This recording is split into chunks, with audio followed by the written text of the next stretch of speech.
Oke, kembali lagi bersama saya. Untuk kali ini, saya akan membahas tentang bagaimana machine learning bekerja. Oke, disclaimer di sini,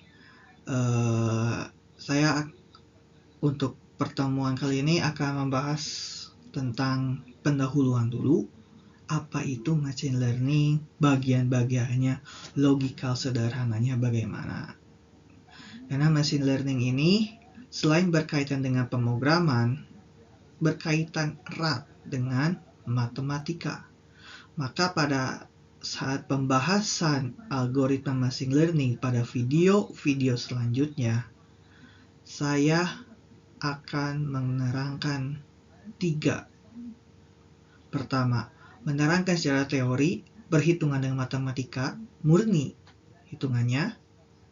Yang kedua, dengan Microsoft Excel. Dan yang ketiga, dengan Python. Hal ini kenapa dilakukan? Pertama, untuk menghitung manual, Anda harus paham dulu algoritmanya, rumusnya itu bagaimana, cara kerjanya itu bagaimana, mana variabel input, mana variabel output yang akan kita gunakan. Tentu data nanti akan bersesuaian. Kemudian, kalau misalkan kedua itu dengan Microsoft Excel. Saya di sini untuk Microsoft Excel akan menggunakan data sedikit lebih banyak daripada hitung manual. Karena untuk Excel ini hanya sebagai alat bantu, tidak beda jauh dengan Python.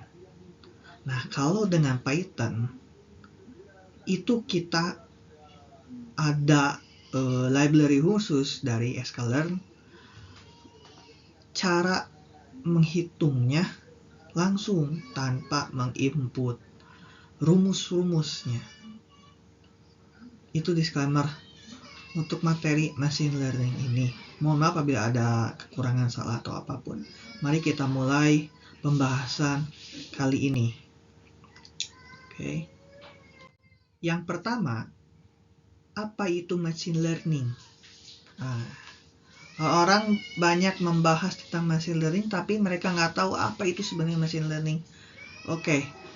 Machine learning itu dalam arti bahasa Indonesia yaitu ditujukan untuk memahami dan membangun suatu metode yang memanfaatkan data untuk meningkatkan kinerja dan dikembangkan untuk bisa mendapatkan informasi secara mandiri. Dalam aplikasinya, algoritma atau urutan proses statistik dilatih untuk menemukan pola dan fitur tertentu dalam jumlah data yang besar. Hal ini bertujuan untuk membuat suatu keputusan maupun prediksi berdasarkan data-data tersebut. Semakin bagus algoritmanya, akurasi keputusan prediksi akan semakin tepat. Seperti manusia yang semakin pintar, jika banyak berlatih, maka mengolah data pun akan semakin baik. Oke. Contoh sederhananya seperti ini. Oke. Jadi machine learning ini tujuannya untuk melatih mesin layaknya manusia belajar. Mesin itu harus tahu ini tuh huruf A dari mana. Jadi dari inputan. Data-data kita masukkan, bukan hanya A aja. Ini. Mesin tuh sama seperti kita, seperti bayi awal. Nggak tahu ini apa, ini warna apa, ini warna apa, ini huruf apa, nggak tahu tuh mesin tuh. Tetapi setelah kita berikan input, berikan data dari mana? Data kejadian masa lalu. Kemudian data itu tuh diapakan? Apakah didiamkan saja? Tidak. Data itu oleh machine learning diolah. Diolahnya pakai apa? Pakai algoritmanya. Algoritmanya ada apa? Ada apa aja? Banyak. Nanti kita bahas satu-satu. Nah, setelah data input masuk, ini misalkan input data, kemudian kita masukkan ke algoritma, mereka di sini belajar. Oke, di sini belajar. Setelah mereka belajar, apa yang kita bisa harapkan dari mesin belajar ini? Ada dua. Pertama, dia untuk prediksi. Yang kedua adalah klasterisasi atau pengelompokan. Klasterisasi. Klasterisasi ini dikelompokkan ya berdasarkan nanti apa. Itu ada di next materi. Prediksi pun apa. Oke. Jadi konsep sebenarnya seperti ini. Seperti kita waktu balita, kita nggak tahu ini huruf apa, kemudian orang tua kita memberitahu bahwa oh ini tuh huruf A, huruf B, huruf C, huruf D. Bentuknya seperti ini misalkan. Nah, kita kan memproses tuh belajar, oh ini tuh huruf A, B, C, D. Kemudian outputnya begitu orang tua kita menampilkan huruf A-nya sedikit berbeda. Misalkan seperti ini. Ini kan ya mirip-mirip lah ya gitu. Nah, begitu kita sudah belajar, oh paham maksudnya itu huruf A. Nah, machine learning itu pun demikian sama cara proses belajarnya. Kemudian,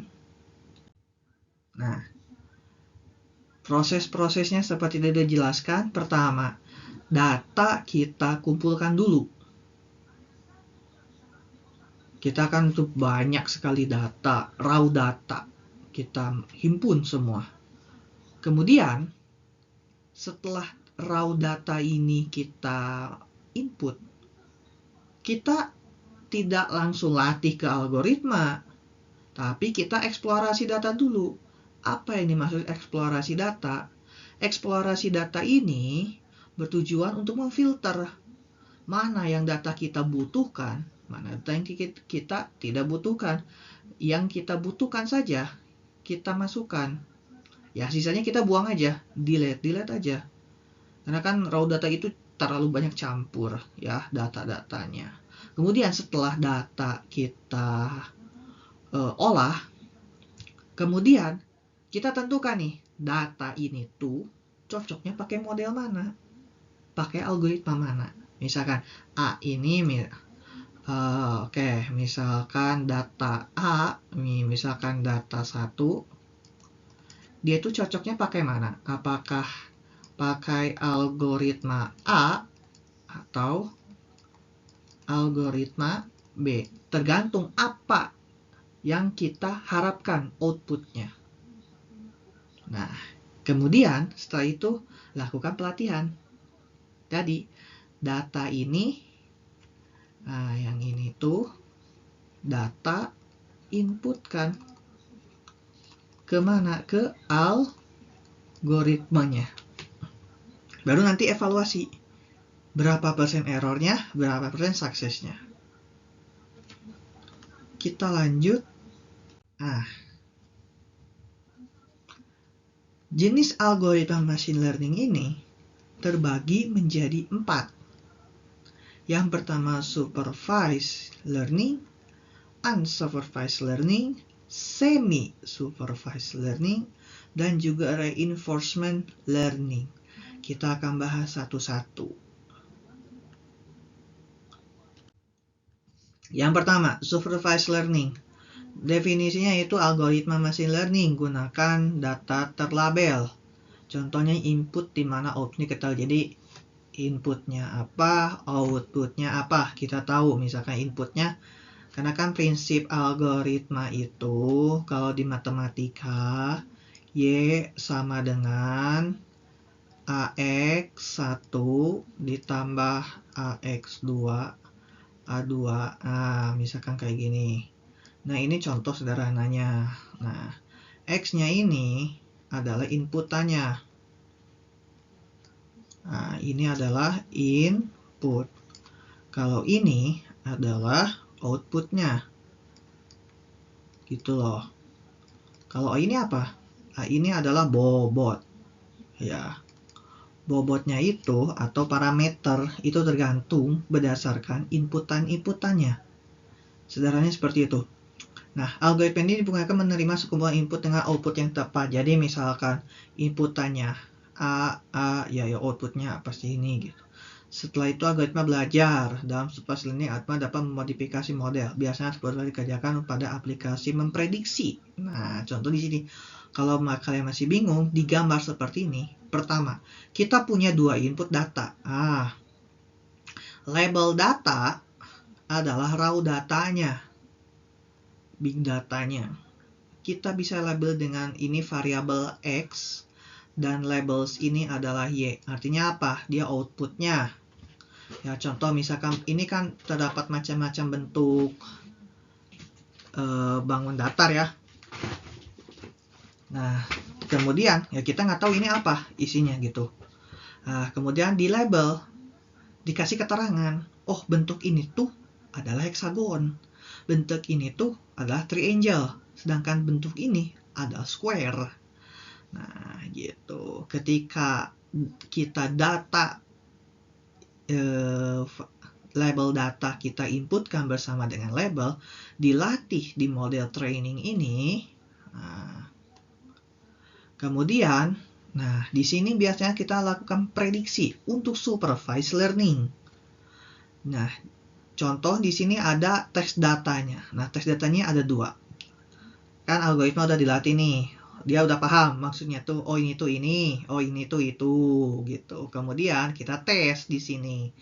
Outputnya yang diharapkan itu, oh ini tuh adalah kotak atau square. Kemudian ada triangle atau segitiga. Ini yang dinamakan dengan supervised learning. Kita lanjut. Nah, sekarang ada yang namanya unsupervised learning. Mirip-mirip seperti tadi, cuman kalau unsupervised learning, dia tidak memiliki labels atau output Y, tapi dia hanya mengklasifikasi. Mengklasifikasi inputan data. Karena kan kita nggak tahu ini, data ini tuh namanya apa, bentuknya apa. Hanya kita tahu, contoh di sini ada bentuk apel dengan semangka. Oh, bentuk yang sama, kemudian dilatih dengan model unsupervised learning, yang diharapkan outputnya itu adalah dua. Nah, contoh di cluster kan. Oh, ini kelas untuk apple, ini untuk semangka. Jadi untuk kelas apple ini ada berapa? Kelas semangka ini ada berapa? Jadi itu. Jadi perbedaan dengan supervised dengan unsupervised itu di outputnya maupun inputannya. Algoritmanya pun pasti beda gitu ya. Oke, kemudian semi-supervised learning. Model machine learning ini gabungan dari supervised learning dengan unsupervised learning. Akan tetapi kalau semi ini menggunakan data berlabel dan tidak untuk melatih algoritma. Jadi dia misalkan dia input data kan sama pakai label sama kayak tadi. Ini kan ada orange dengan banana labelnya. Nah, kemudian yang ditanyakan itu adalah yang unlabeled data. Jadi machine learning ini belajar. Ini tuh apa sebenarnya? Gitu. Model machine learning ini digunakan untuk metode lain seperti klasifikasi, regresi, dan prediksi. Oke, mereka belajar. Oh, ini tuh apa? Prediksi kita diharapkan adalah it's an apple. Kemudian ada reinforcement learning. Reinforcement learning biasanya gunakan pada robotik, pembuatan game, dan navigasi. Dengan metode learning ini, algoritma akan mampu menentukan aksi atau perlakuan yang menghasilkan output terbaik dari hasil uji coba berulang kali, trial and error. Ada 3 komponen, yaitu agen, lingkungan, dan aksi. Tujuannya adalah bagi agen untuk menentukan aksi apa yang memaksimalkan hasil dalam waktu yang ditentukan. Nah, contohnya, ilustrasinya seperti ini.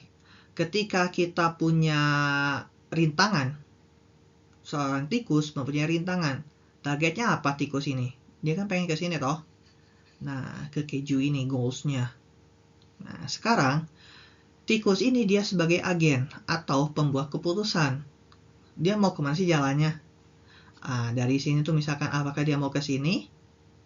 Buntu. Ternyata tidak, dia mau ke sini. Nah, di percabangan ini nanti ada dibuat keputusan lagi. Apakah dia mau lurus ke sini atau mau belok?